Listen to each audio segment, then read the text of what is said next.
गणेश चतुर्थी व्रत कथा। एक बार महादेव जी पार्वती सहित नर्मदा के तट पर गए। वहां एक सुंदर स्थान पर पार्वती जी ने महादेव जी से चौपड़ खेलने की इच्छा व्यक्त की। तब शिव जी ने कहा, हमारी हार जीत का साक्षी कौन रहेगा। पार्वती ने तत्काल वहां की घास के तिनके बटोरकर एक पुतला बनाया और उसमें प्राण प्रतिष्ठा करके उससे कहा, बेटा हम चौपड़ खेलना चाहते हैं, किंतु यहाँ हार जीत साक्षी कोई नहीं है। अत खेल के अंत में तुम हमारी हार जीत के साक्षी होकर बताना कि हम में से कौन जीता और कौन हारा। खेल आरंभ हुआ। दैवयोग से तीनों बार पार्वती जी ही जीती। जब अंत में बालक से हार जीत का निर्णय कराया गया तो उसने महादेव जी को विजय बताया। परमानेत पार्वती जी ने क्रुद्ध होकर उसे एक पांव से लंगड़ा होने और वहां के कीचड़ में पड़ा रहकर दुख भोगने का शाप दे दिया। बालक ने विनम्रता पूर्वक कहा, माँ मुझसे अज्ञानवश ऐसा हो गया है।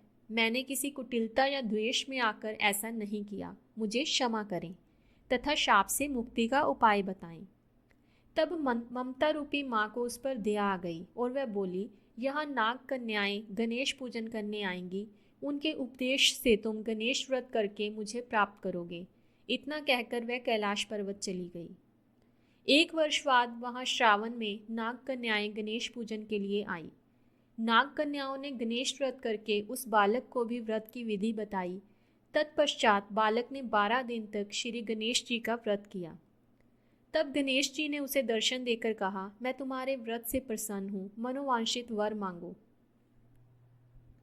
बालक बोला, भगवान मेरे पाँव में इतनी शक्ति दे दो कि मैं कैलाश पर्वत पर अपने माता पिता के पास पहुंच सकूं और वो मुझसे प्रसन्न हो जाएं। गणेश जी तथास्तु कहकर अंत ध्यान हो गए। बालक भगवान शिव के चरणों में पहुंच गया। शिव जी ने उससे वहां तक पहुंचने के साधन के बारे में पूछा। तब बालक ने सारी कथा शिव जी को सुना दी। उधर उसी दिन से अप्रसन्न होकर पार्वती शिव जी से भी बेमुख हो गई थी। तदुपरांत भगवान शंकर ने भी बालक की तरह 21 दिन श्री गणेश का व्रत किया, जिसके प्रभाव से पार्वती के मन में सव्य महादेव जी से मिलने की इच्छा जागृत हुई। वे शीघ्र ही कैलाश पर्वत आ पहुंची। वहां पहुंचकर पार्वती जी ने शिव जी से पूछा, भगवान आपने ऐसा कौन सा उपाय किया जिसके फल स्वरूप मैं आपके पास भागी भागी आ गई हूं। शिव जी ने गणेश व्रत का इतिहास उनसे कह दिया।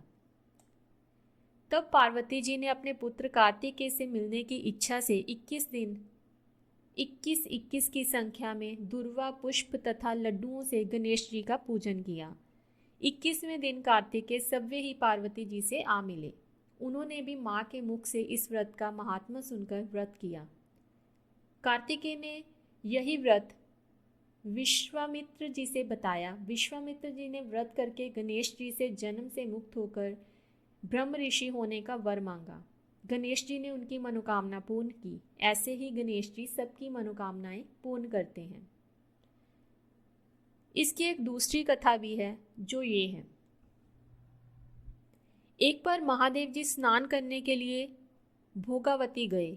उनके जाने के पश्चात पार्वती ने अपने तन के मैल से एक पुतला बनाया और उसका नाम गणेश रखा। पार्वती ने उससे कहा, हे पुत्र तुम एक मुग्दल लेकर द्वार पर बैठ जाओ। मैं भीतर जाकर स्नान कर रही हूँ। जब तक मैं स्नान ना कर लूँ तब तक तुम किसी भी पुरुष को भीतर मत आने देना। भोगावती में स्नान करने के बाद जब भगवान शिव जी आए तो गणेश जी ने उन्हें द्वार पर रोक लिया। इसे शिव जी ने अपना अपमान समझा और क्रोधित होकर उसका सिर धड़ से अलग करके भीतर चले गए। पार्वती ने उन्हें नाराज देखकर समझा कि भोजन में विलंब होने के कारण महादेव जी नाराज हैं। इसलिए उन्होंने तत्काल 2 थालियों में भोजन परोसकर शिव जी को बुलाया। तब दूसरा थाल देखकर तनिक आश्चर्यचकित होकर शिव जी ने पूछा, ये दूसरा थाल किसके लिए है। पार्वती जी बोली, पुत्र गणेश के लिए, जो बाहर द्वार पर पहरा दे रहा है। ये सुनकर शिवजी और अधिक आश्चर्यचकित हुए। तुम्हारा पुत्र पहरा दे रहा है? हाँ नाथ, क्या आपने उसे देखा नहीं? देखा तो था, किंतु मैंने तो अपने रोके जाने पर उसे कोई उद्दंड बालक समझकर उसका सिर काट दिया। ये सुनकर पार्वती जी बहुत दुखी हुई। वह विलाप करने लगी। तब पार्वती जी को प्रसन्न करने के लिए भगवान शिव ने एक हाथी के बच्चे का सिर काटकर बालक के धड़ से जोड़ दिया। पार्वती जी इस प्रकार पुत्र गणेश को पाकर बहुत प्रसन्न हुई। उन्होंने पति तथा पुत्र को प्रीतिपूर्वक भोजन कराकर बाद में सव्य भोजन किया। ये घटना भाद्रपद शुक्ल चतुर्थी को हुई थी, इसलिए यह तिथि पुण्य पर्व के रूप में मनाई जाती है।